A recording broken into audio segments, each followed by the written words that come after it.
বিগত ১.৫-২ বছর বোর্ডের নেতৃত্বে দফায় দফায় বদল।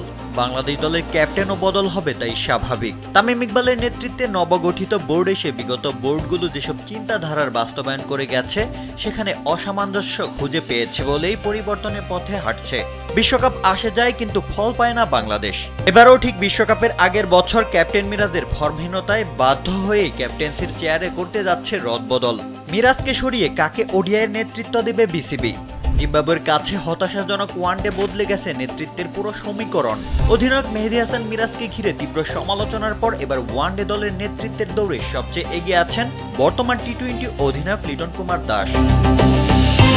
ক্রিকবাজের এক প্রতিবেদনে দাবি করা হয়েছে, বিসিবি আবারও সাদা বল ও লাল বলের জন্য আলাদা অধিনায়ক রাখার পরিকল্পনা করছে। অর্থাৎ ৩ সংস্করণে ৩ অধিনায়কের বর্তমান কাঠামো থেকে সরে এসে নতুন নেতৃত্বের রূপরেখা তৈরি করতে যাচ্ছে বোর্ড। প্রতিবেদন অনুযায়ী বুধবার বিসিবির বোর্ড সভায় এ বিষয়ে আনুষ্ঠানিক আলোচনা হবে। পরিচালকদের অনুমোদন মিললে ওয়ানডে দলের অধিনায়কত্ব মেহেদী হাসান মিরাজের কাছ থেকে লিটন দাসের হাতে তুলে দেওয়াও হতে পারে। অন্যদিকে টেস্ট দলের নেতৃত্বে থাকবেন নাজমুল হোসেন শান্ত। ক্রিকবাজ আরও জানিয়েছে, ওয়ানডে অধিনায়ক হিসাবে মিরাজের অধ্যায় শেষ হওয়ার সম্ভাবনা আগেই তৈরি হয়েছিল। এবার বোর্ড সভাতেই সেই সিদ্ধান্ত চূড়ান্ত হতে পারে। এর মধ্য দিয়ে সাদা বল ও লাল বলের ক্রিকেটে আলাদা নেতৃত্বের পথও খুলে যাবে। এদিকে টি-20 ফরম্যাটে লিটনের সহ অধিনায়ক তাওহিদ হৃদয়কে ওয়ানডেতেও একই দায়িত্ব দেওয়ার ভাবনায় রয়েছে বিসিবি।